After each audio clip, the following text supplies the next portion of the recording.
For antiwar.com and Chaos Radio 95.9 in Austin, Texas, I'm Scott Horton. This is Anti-War Radio.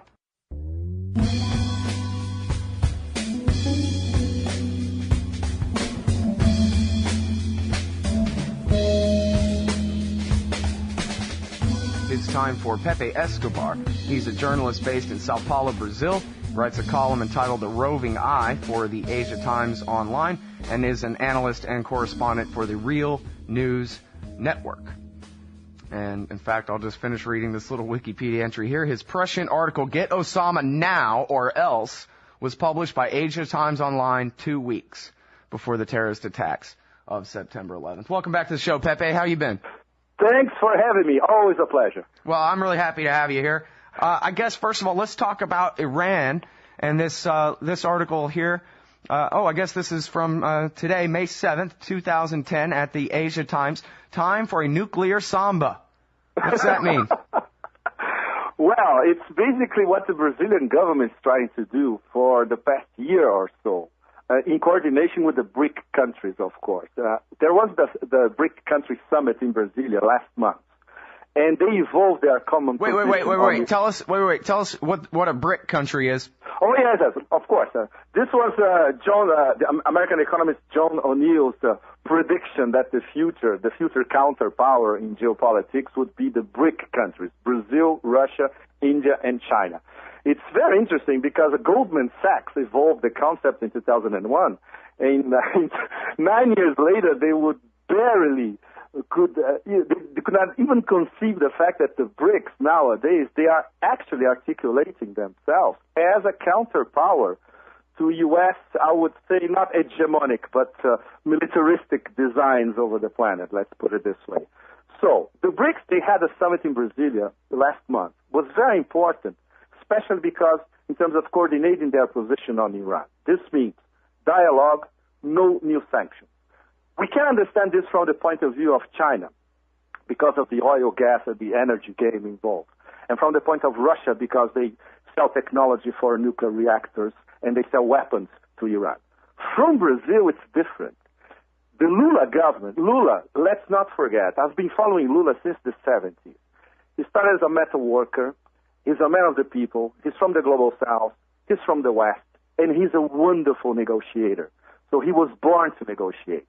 He's a very good mediator. And he understood that maybe there was an opening for somebody from the West, from the global South, to be the mediator between the United Nations Security Council, U.S. and European powers, and the developing world, trying to solve the Iranian nuclear dossier. The Iranians, in the beginning, they thought this would not work. These past few months, they changed their position radically. And now we come to the point that when Lula visits Tehran, end of next week, he'll talk to Ahmadinejad. He might even be received by Supreme Leader Ayatollah Khamenei, trying to unblock the Iranian nuclear dossier in terms of Brazil mediating between the European powers in the U.S. and Iran. And on behalf, not only of Brazil, but on behalf of the non-aligned movement, 118 countries. At the moment, the chair of the non-aligned movement is Egypt. And everybody's saying the same thing. Look, we got to find a peaceful solution to the Iranian nuclear dossier. They subscribe to the NPT. They have a civilian nuclear program. There's no evidence, even admitted by U.S. intelligence agencies, that they have a military program. So let's try to find a solution. The Iranians even agreed to enrich uranium outside of Iran's border, which for them would be a huge step because in terms of being a nationalistic regime in Iran, they would never conceive doing this outside of Iran. They might even explore this possibility when Lula talks to Ahmadinejad. So in terms of the power of BRIC countries, a non-allied country, countering what is a wish of, I would say, parts of the U.S. establishment. I'm not sure this is the wish of the Obama administration per se. And this very powerful Israeli lobby in the U.S. to attack Iran. The non-aligned movement and the emerging counterpowers are saying, no, the solution is not another Iraq. The solution is dialogue. Right. Well, and, here's the thing, too. As you said, the American intelligence agencies say there is no nuclear weapons program in Iran. Everyone who's bothered to look into this knows good and well that the American government and the Israeli government know that they're lying when they pretend that there's some nuclear weapons threat from Iran. The best that they could do if they had to stick to actual facts is that, well, someday there could be. If they withdrew from the treaty, kicked the inspectors out of the country, and declared to the world, yeah, we're making bombs now, try and stop us. See, it's a race to see whether America can launch airstrikes before they get a Hiroshima-type bomb put together or something. Absolutely. And so they know they're liars. They know that none of this is about a real nuclear weapons threat. I guess the question is whether in terms of whether the U.S. and or Israel would ever tolerate a deal like what you're talking about with the Russians, the Turks, the Brazilians, whatever, being middlemen and trying to work out a deal here. Whether they're just, I guess the question is whether they're just simply lying because they want a war, regime change at all costs, or whether maybe they're just so paranoid about Iranian nuclear technology at all that perhaps they would be willing to work out a deal that would accept Iranian uranium enrichment as long as anything above 3.6% was being enriched outside of the country rather than inside it. Look, this is the $1 trillion question for the next few months. Who wants war? Okay, let's say the people that subscribe to the full-spectrum dominance Pentagon doctrine, parts of the industrial military complex. Let's say the Israeli lobby aligned with AIPAC, the Likudniks, the secular faction in Israel. These people want war. And the people, they say that Iran constitutes an existential threat to Israel, which is absolutely nonsense. Who wants this war? Maybe parts of the American corporate media, because it sells papers. It's, at least papers would not flounder completely if they can peddle a war for a few months. Oh, yeah, TV the whole ads, of the too. Middle East. I'm sorry? Yeah, TV ads, too. I mean, that was clearly the interest in... Exactly. So war, as we all know, is very, very good for business. Who doesn't want war? The whole developing world. What they're discussing this month in New York City, the additional protocol to the NPT. Brazil and Turkey, for instance, they are adamantly against this additional protocol, which is being more or less imposed by the U.S. Yeah, well, and this is, I mean, it was pretty obvious when you mentioned the media there. I guess I got to jump on the opportunity to point out that, when I think back to 2002, 2003, and all the MSNBC anchors playing with their little toy airplanes, they had like a toy model, like G.I. Joe version of each and every kind of plane in the U.S. Air Force, and they'd sit there playing with them, on air as they're asking the generals what the truth is and stuff in the run-up to the war. And, they didn't have, none of those news people really had their own reason to want to murder Iraqis, but they knew that, boy, more people are watching MSNBC this week than ever before. Let's bring on more generals and more model airplanes. Let's sell this thing. There's money in it. It's like the Washington Post, their ombudsman said that the attitude at the Washington Post was, hey, look, we're going to war. Why even worry about all this contrary stuff? Because that's the name of the game. Go along with the state. That's where the money's at.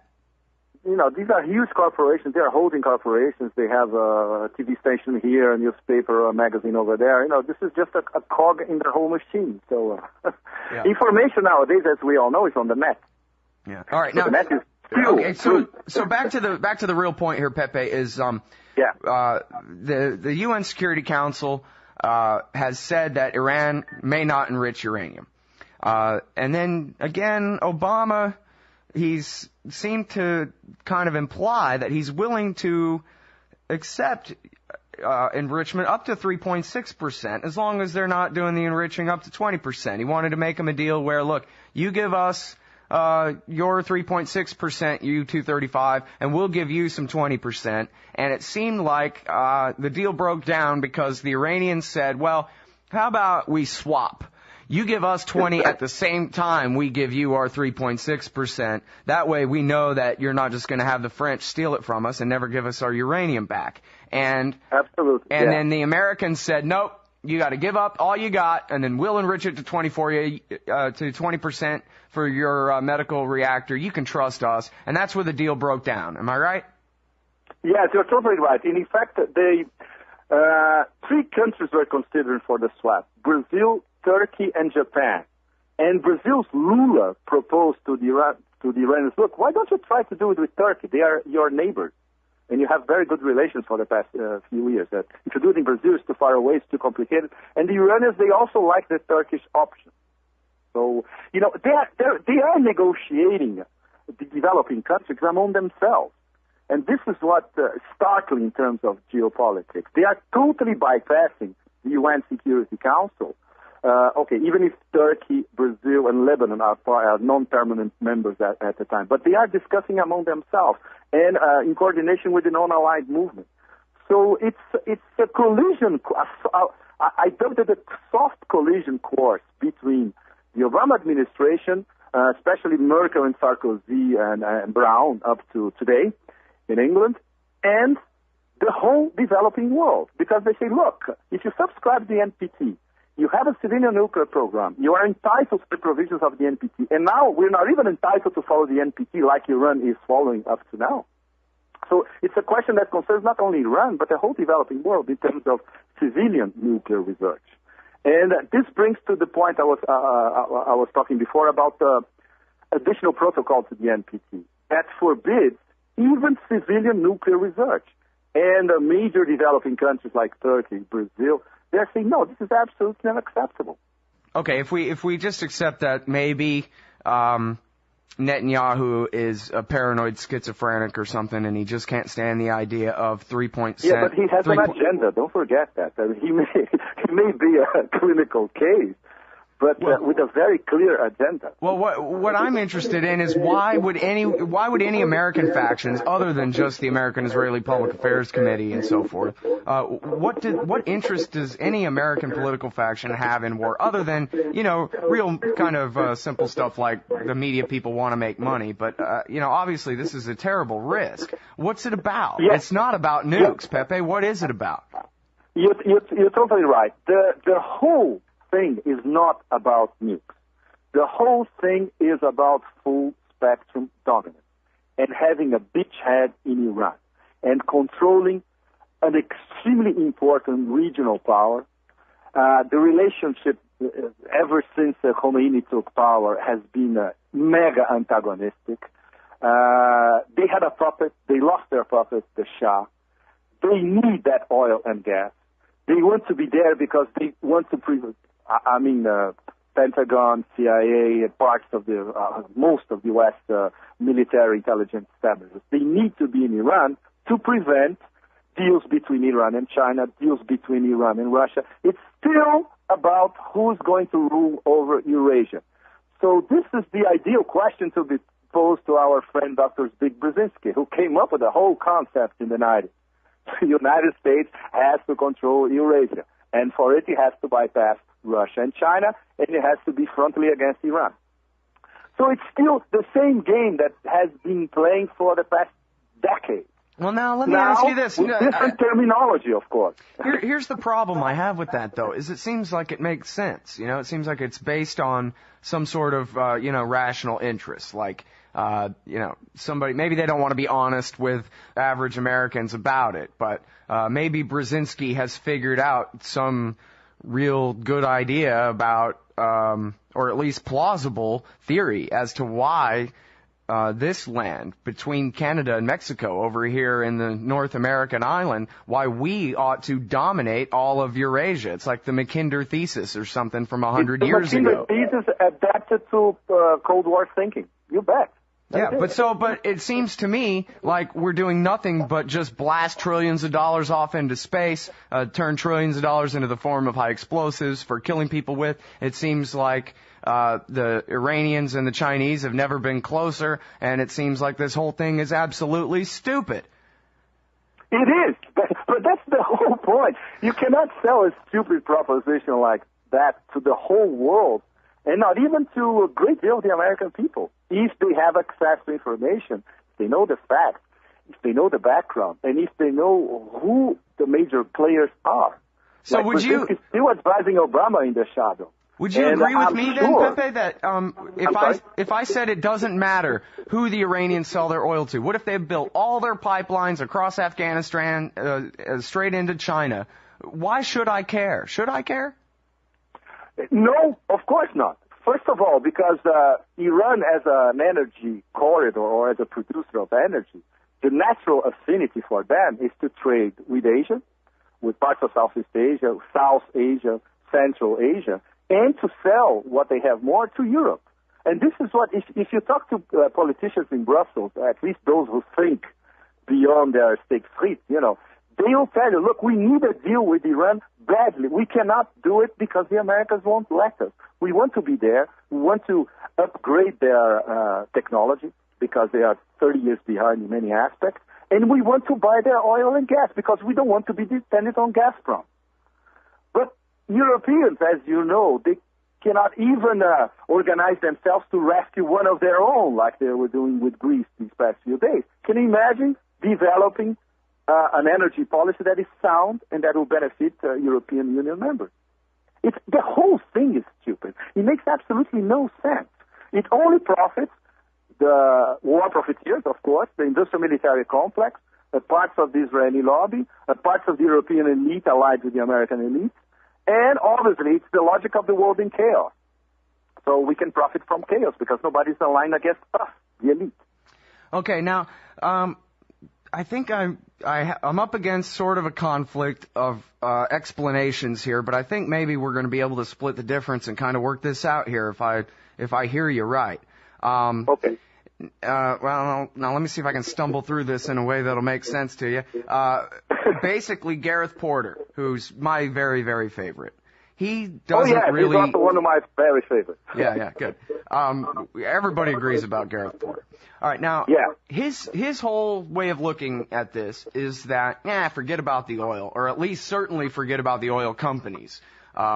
This is all about the Pentagon, and that these generals and their job description and their incentive structure, the way it's built, they are a dirty snowball rolling downhill, and there's nothing that can stop them. And they don't know anything about pipelines. They don't care about pipelines. All they know is, hey, I'm in charge of a new base in Kyrgyzstan, and I want to keep it. Hey, I'm in charge of a division and soldiers in Afghanistan. I want to go shoot at whoever's shooting at me. And that they basically just, follow their own bullets, whichever direction they're headed. And they just keep going and going without really any rational policy behind it at all, other than expanding their own power and influence, making some money for their, military-industrial complex friends.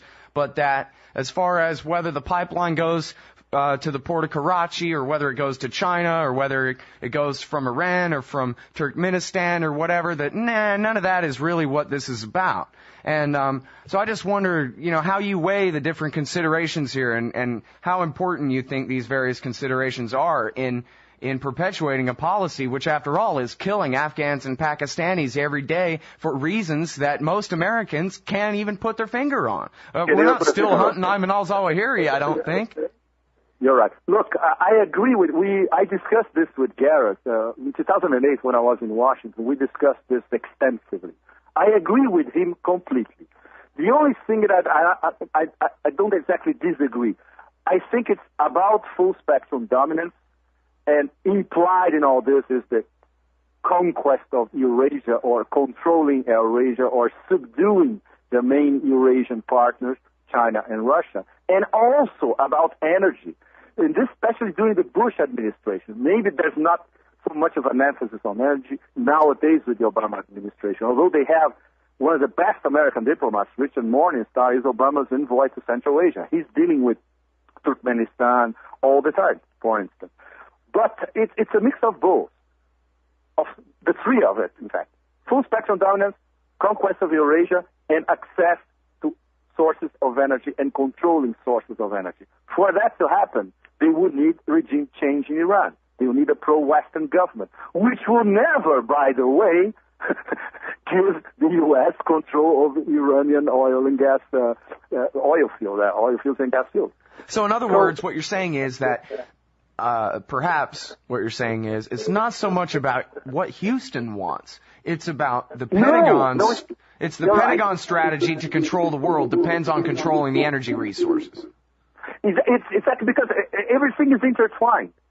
Controlling Eurasia means controlling direct control over sources of energy. They failed miserably in Iraq because the best contracts went to Chinese companies, and even to Gazprom, and to some Europeans as well, Japanese. I think only Chevron got a substantial contract in Iraq. They failed. So the next best option, in fact, the best option around is Iran. The only way to get it is regime change, and they know it's not going to happen. And if they attacked Iran, even the Green Movement, even the Mosaddegh supporters, they will rally behind the flag. Iranians, don't forget, Persians especially, they are extremely nationalistic. They're very proud of their 2,500 years civilization. And they will know that when they are attacked by a foreign power. And they'll remember what happened to Mosaddegh in 1953, which is very much present in the Iranians' memories, even the new generation. To go to Iran, they talk about Mosaddegh like this thing happened yesterday. And they all tell you, look, the whole mistrust, the wall of mistrust between Iran and the U.S., we have to go back 50 years to explain it. We didn't have a socialist prime minister. He was just trying to preserve the gains of Iran in terms of dealing with a foreign oil multinational, which was the Anglo-Iranian oil company at the time. Mm-hmm. You see? Well, now, you know, when you talk about... We're all facing what was done 50 years ago by the CIA, basically. It's still the same story. Yeah, well, that's actually where they coined the phrase blowback, was in one of their after-action reports. So we're going to have some blowback coming down the line from this one. Oh, I'm sorry, I couldn't hear you while I was talking. What? No, our friend Chalmers Johnson will explain it much better than me. Right, yeah, exactly. In fact, by the way, Angela, put down Chalmers Johnson for next week. He's got a great new article about Japan I want to interview him about. Now, here's the thing, too. You talk about...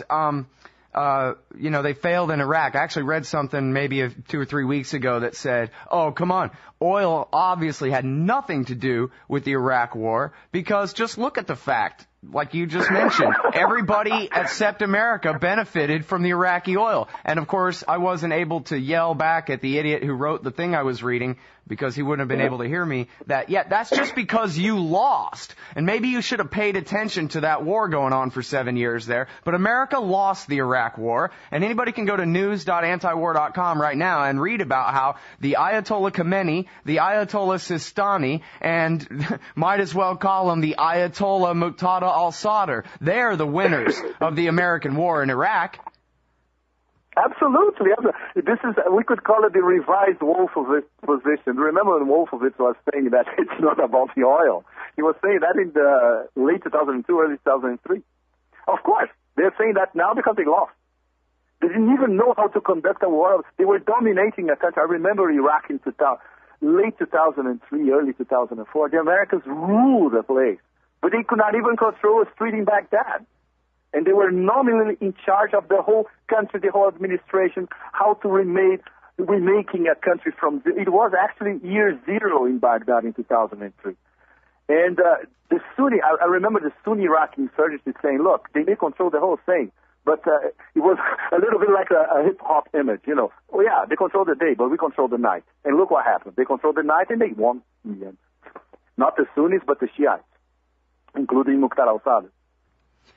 Is there at least the silver lining? I mean, this is absolutely horrible for the people of Iraq, especially the 51% of them that are women under the control of these Ayatollahs now. They're far from better off than they were under Saddam Hussein. But if there is a silver lining that I can see here, Pepe, it would be that this guy, Muqtada al-Sadr, is about as serious as a man can be about kicking the United States out of his country. So does that mean that the sofa is actually going to stick and the U.S. is really going to have to leave if he's now the one running that society?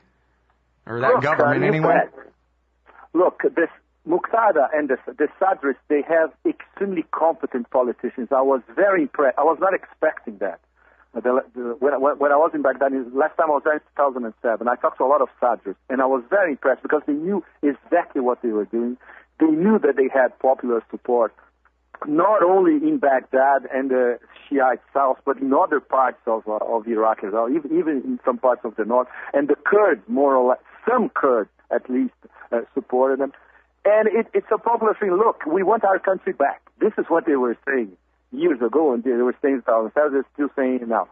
And Muqtada is very clever. He's studying in Qom to become an Ayatollah, to be not only a political force, but also a spiritual force. And he's going to do it. And if you are a political and spiritual force in a Shiite-dominated society as Iraq, you cannot do no wrong. You are unquestionable. And he wants to become a marja, a source of inspiration, which for Shiites, even secular Shiites, is extremely important. So his political strategy, his spiritual strategy is faultless. And the Americans didn't even try to understand why Muqtada was so important. I remember in 2003, 2004, he was branded just like Hekmatyar or Osama bin Laden by the Pentagon people. They didn't even care to study him as a sociological phenomenon, as a political phenomenon. And now, that's what we're seeing. He's the kingmaker for the next government, and he's going to be a future leader of Iraq, not only politically, but spiritually as well. One more thing. Yeah. There's a new documentary out where this guy claims that from calculating the telemetry of the Falcons, that he has traced Osama bin Laden to Tehran. And, of course, a lot of people, I think... Absolute bullshit. No. No, this is beyond... I have no words in any language that I speak to express my astonishment. Well, now tell me, how many different languages do you speak, Pepe? 5. 5 different languages, and bullshit is the best you can come up with for that. Huh? And bullshit is the best I can come up with. Okay, so what you're telling me is that you could not be made to believe ever that the Ayatollahs in Iran are protecting Osama bin Laden. Is that what you're telling me? No, but if you know the basics about Sunni Shiites, about the opposition between Wahhabis and Iranian Shiites, the opposition between the Taliban and Iran. It's cultural, it's sociological, it's political, it's spiritual, it's economic, you name it. It's absolutely absurd. What happened sometimes in, I would say, punctually, sporadic fashion, is some sectors of Iranian intelligence helping, for instance, an Al-Qaeda operative escape from Afghanistan, going to the Middle East and crossing Iranian territory. Yes, this happened before. Not many times, but it did. And the fact that they apprehended one of Osama bin Laden's sons who was living in a prison near Tehran for a while. That's also true. But helping Al-Qaeda or strands of Al-Qaeda or Al-Qaeda-affiliated movement or the Taliban themselves is absolutely out of the question. It's totally absurd. And by the way, Osama bin Laden is dead, as we all know. Oh, really? Well, let's talk about that. When do you think he died? Look, everybody is saying, my sources were from the ISI, which used to track Osama on I would say, hourly basis for years. And then one day they said, look, we lost track of him. There's nothing. There's no chatter. We don't know if he's in North Waziristan or South Waziristan. He could even be in Karachi for all we know. He disappeared completely. He's vanished from any sort of detection. And these are the ISI people who know the movement of every single major Al-Qaeda operative in the tribal areas and in Afghanistan. Well, maybe Ahmadinejad is right, and he's at the Four Seasons in Washington, D.C. In fact, a lot of people in the U.S. could take it seriously. Well, the thing is about that is... No irony intended, My friend Eric Margulies says that he believes that Osama bin Laden is still alive, and the reason why is because his ISI sources tell him that they believe that he is. Oh, so I think Margulies and I were talking to different ISI... yeah, sounds like it. I wouldn't say sources, but levels. Mm-hmm. Like, the people I used to speak to, they are some Pashtuns officers. There are a lot of Pashtun middle-ranking officers in the ISI, and they know the tribal areas much better than the people who are in Islamabad or Rawalpindi all the time, So these are I would say, the foot soldiers of ISI. And we rely on these guys a lot because they always give us fabulous information, Once, for instance, I'll give an example. Once, in 2002, in September, October, I was in Kunar. I was trying to track Osama in Kunar at that time. I was with 2 Pakistanis. And we got an information that there had been a meeting with Osama, Ayman al-Zawahiri, in Gulbuddin Hekmatyar, everybody together in Kunar plotting the next steps.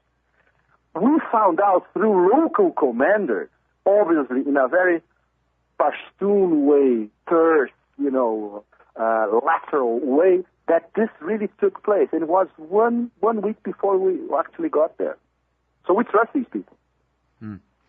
Well, there's, I'll go ahead and say, Phil Giraldi said on this show a few interviews back, former CIA officer, that he believes that Osama bin Laden is dead. And in fact, I meant to bring this up since then because I saw a thing on the BBC. You know, they had that show, The Conspiracy Files, where really the purpose of the show is to debunk conspiracy theories. I mean, that's really their bent. They don't really pretend that it's not. But then again, they do seem to pretty much give whatever theory they're debunking a pretty fair hearing, quite unlike what you would see on, 2020 or something in the United States. And I don't remember all the particulars, but I think by the end of that BBC show, I was convinced at least that the so-called evidence that the others were citing, saying that he was definitely dead, was not really credible. And my default was that he was possibly still alive. And I think, Michael Scheuer, there's a lot of things I don't agree with him about and what have you. But one of the things that he points out over and over again is that any time that an Al-Qaeda leader has died, they have trumpeted it as loud as they could. And they said, when Mohammad Atef got killed, they said, we lost the great Mohammad Atef. He's a martyr. He's gone to heaven, whatever. They weren't embarrassed. They didn't try to keep it a secret. It was something to celebrate, that he had died in battle heroically, etc. And that's the exact same thing that would happen once Osama bin Laden finally does die. What do you think about that? I think I agree with Michael. It's possible. It's like Hollywood. Nobody really knows. I consider all the options. He could be dead. I said that in jest, of course, that he's dead. Right, yeah. Well, but I think it's an important issue. That's why I followed up on it, because, I agree. Look, it's a question. Hey, the guy's been missing for a long time now, right? He puts out an audio tape every once in a while, supposedly. It's like, and the best intelligence services in the world, they still cannot come up with a plausible scenario. Especially the ISI, which used to, I wouldn't say manipulate, but more or less control Osama's every movement inside Afghanistan and in Afghanistan. And the Iranians as well, because the Iranians in western Afghanistan, they have excellent intelligence, in even some parts of eastern Afghanistan as well. They still don't know. Plus all the satellite tracking going nowhere. Yeah. But it suits everybody that the myth of Osama is alive. It suits everybody because, overseas contingency operations, OCO, can go on forever like this.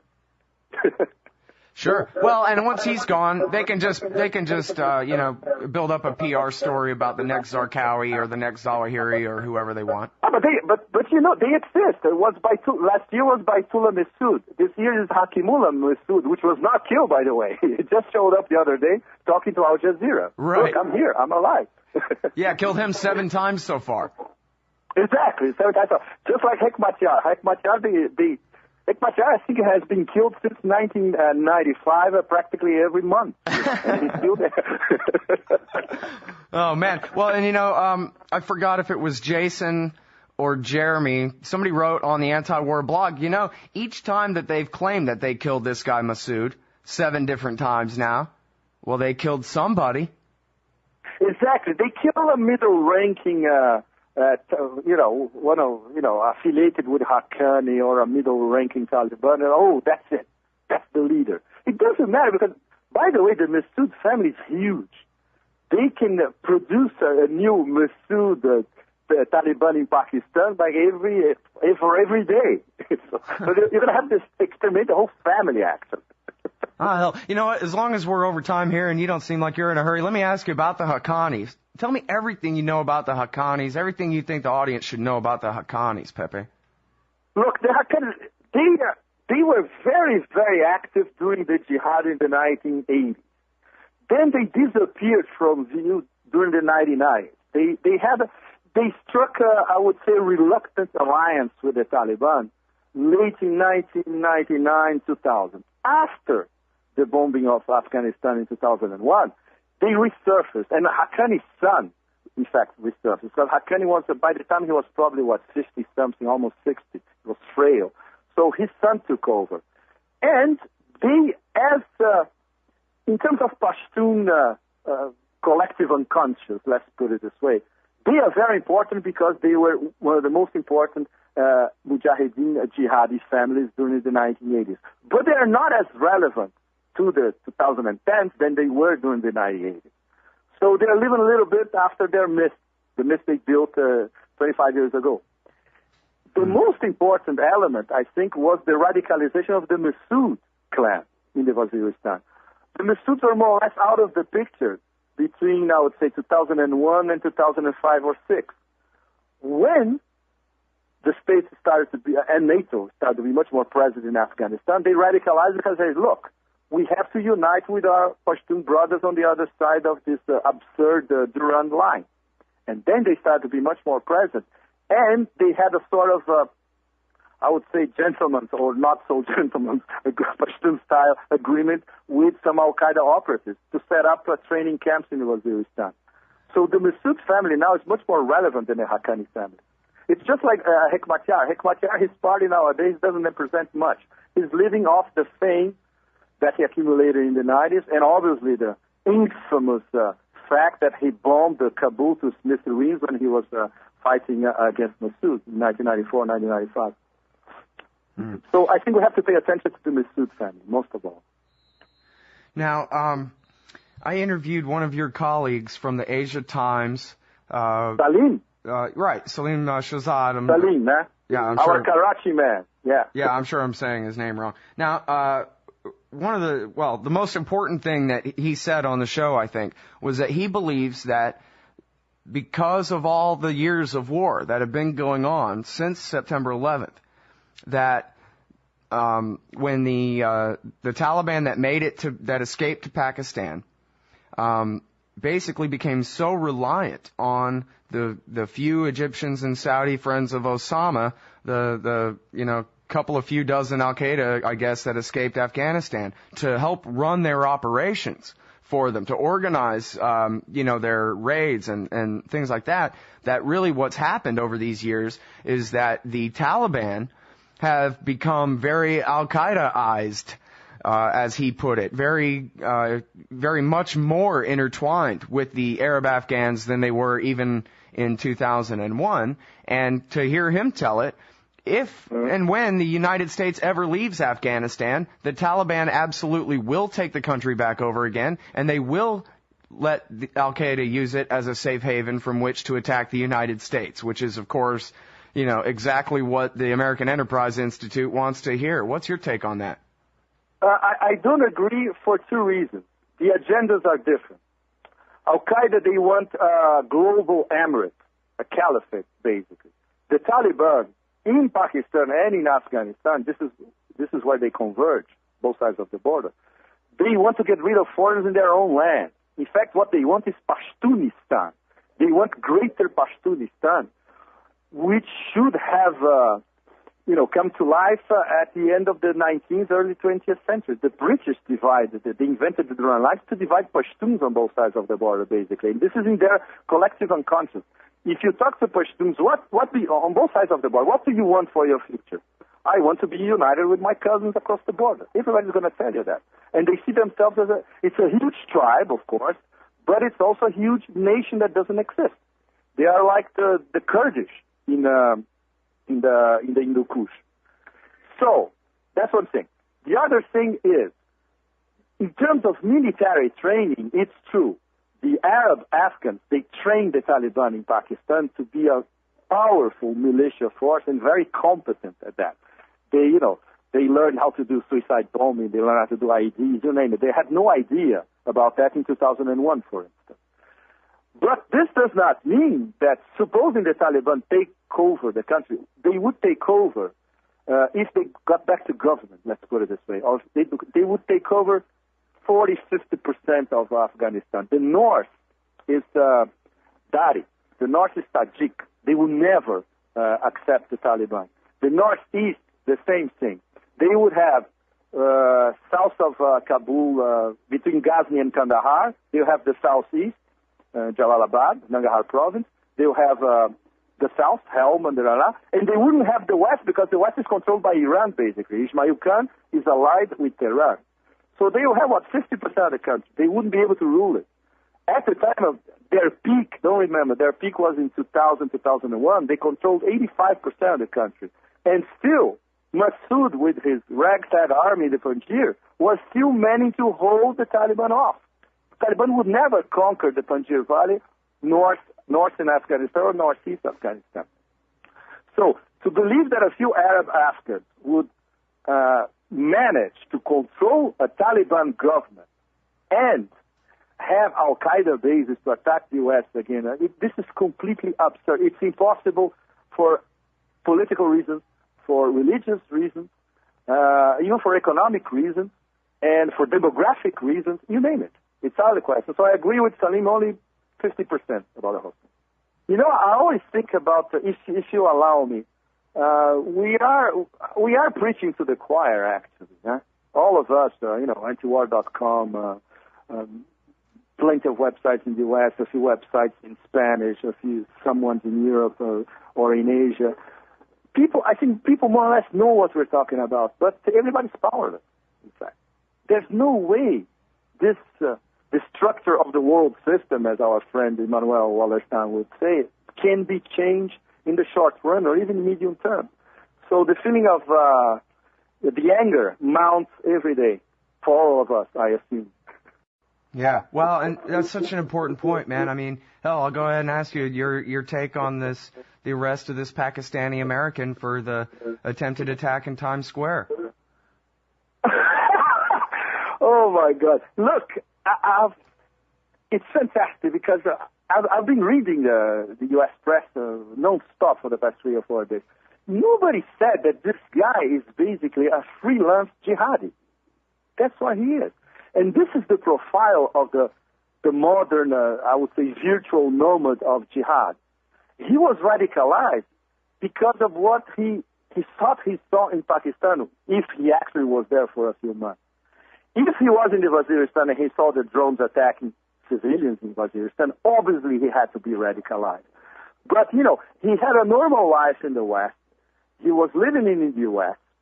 He was, he had consumer patterns that are totally Western.